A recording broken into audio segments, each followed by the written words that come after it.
next protocol, DHCP, which stands for Dynamic Host Configuration Protocol. DHCP protocol is used to set the TCP/IP settings for the end devices.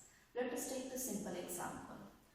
This is the computer, and computer is booted, or you started your laptop, then connected to internet. Now, just assume after connecting your laptop or the computer to internet, you want to access the page called www.google Classroom.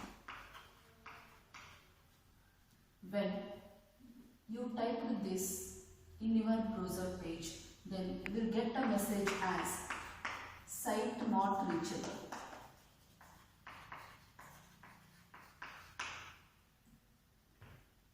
You will get this message if client does not know its IP address. In such a case, DHCP protocol is used. Once again, just listen. There is a laptop with you, or there is a computer with you.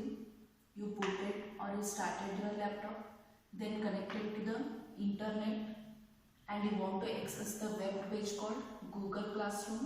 When you type www.googleclassroom.com, you will get a message like site not reachable. This is because client does not know the IP address of its own, or there is no setting done at TCP or IP. It is just like this is the home. Home will not receive any of the post or any of the mail without the delivery address. In this case, DHCP protocol is required. Now, how this TCP or IP setting is done?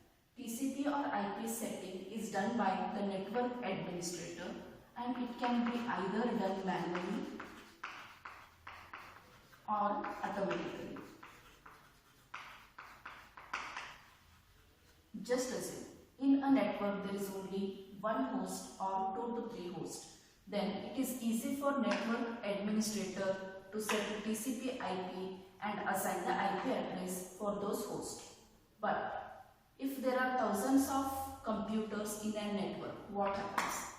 Now, it is very difficult to configure the IP address for thousands of computers. In such a case, what the network administrator will do? Instead of configuring all the 1000 hosts, network administrator will configure only a special host. This special host runs on all the 1000 computers of the network. And this special host is known as DHCP server. And all the 1000 hosts in the network are called DHCP client. This is about DHCP requirement. Now, let us see the message format of DHCP. Again, DHCP protocol runs between DHCP client and DHCP server. We have the following message format. You can just observe the message format. Each field is of 1 byte, 0, 8. So it is of 1 byte. 8 to 16 is another byte. 16 to 24 is 1 byte. 24 to 31 is 1 byte. And from first field up to last but one field, the format of message is having the fixed length. Whereas for the tail portion, or for the bottom portion, or for the last field, that is option, the message format is having variable length. Now we will say one by one. The first field we have is opcode. This opcode stands for operational code, and it consists of 2 operations. One is request operation and another one is reply operation. If the operation is request, then it is set to value 1. If the operation is reply, then value is set to 2. Then we have the second field as H type. This H type stands for hardware type. It is nothing but the type of hardware our local network is using. As an example, let us consider the hardware as Ethernet. If our local network is using Ethernet as a hardware, then value is set to 1. Then third field we have H length, which stands for hardware length. It is length of the hardware used. If we use the Ethernet, then the length of Ethernet is set to value 6. Then fourth one, we have H count, which stands for hardware count. This hardware count is nothing but the number of routers through which the packet gets transmitted, or the number of hops through which the packet gets transmitted. Then fifth field, we have the transaction ID.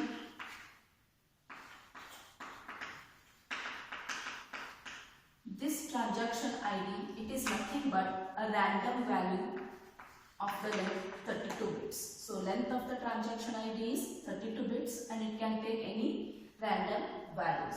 And this transaction ID is sent along with a message by the client, and when server receives the message from the client as a reply, server will send back the reply message again along with the same transaction ID. It is just like we have the client, we have the server. From client to server, message plus transaction ID, and from server to client, it receives reply message plus transaction ID. Just to match client's request and server's response, we have the transaction ID. Then we have about the time elapsed. This time elapsed is nothing but the number of seconds elapsed because of booting, or it is because of DHCP process started. Then you have the flags. Flags again it is of 16-bit length, where rightmost 15 bits are set to value 0. It is just like 1, 2, 3, 4, 5, 6, 7, 8, 9, 10, 11, 12, 13, 14 and 15. So from rightmost 15 bit they are set to value 0, and only 1 bit is used, and this 1 bit is set either to value 1 or 0. If it is set to value 0, the meaning is unicast. If it is set to 1, the meaning is multicast or broadcast. Then you have the client IP address. The meaning of client IP address is, it is address of the client. It is set to the value 1 or 0. If the IP address is renewable, then you can set it as 1, because already client will have the IP address, current IP address. Then that IP address gets renewed. So whenever IP address gets renewed, it is set to 1. If client does not know its IP address, then it is set to 0. If first time the client is setting its IP address or configuring its IP address, then it is set to 0. Then we have the next field as your IP address.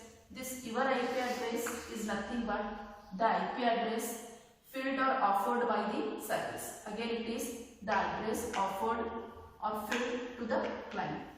Then we have server IP address. Server IP address is nothing but the IP address of next server in the bootstrap. Then we have gateway IP address. It is the IP address of router. Then next field is client hardware address.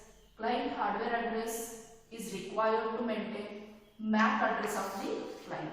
It is required to maintain MAC address of the client. Then we have the server name. This server name is of the length 64-bit. It is name of the domain name server. Then we have boot file name. This boot file name is name of the file and it is of the length 128-bit. And these two are used to carry the options. Hence we can call server name and boot file name as options overloading. Then last field we have is options, which is variable in length. Now you can just see the format of option field. It is made up of 3 fields: tag field, length field and value field. And option field will represent the different types of messages, and it will represent the client ID, it will represent the server ID and so on. And here we have listed some 8 type of messages. DHCP discover, DHCP offer, DHCP request, DHCP response, DHCP acknowledgement, DHCP negative acknowledgement, DHCP release, DHCP inform. Later we will have the explanation regarding these messages in the operation part of DHCP.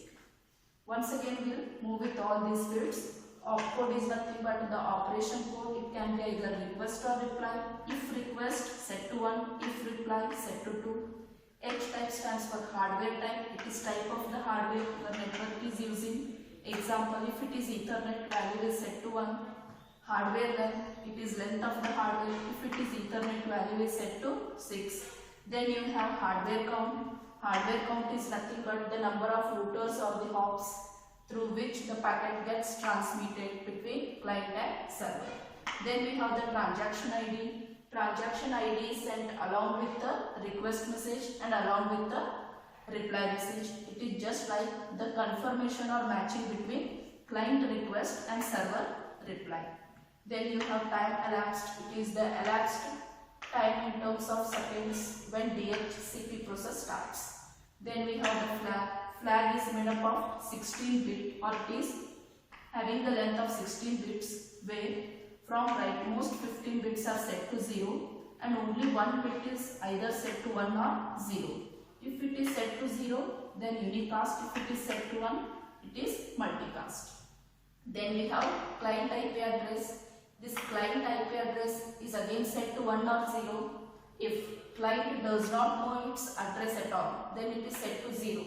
If client already has its IP address but it want to renew its IP address, during the renewing of IP address it is set to 1.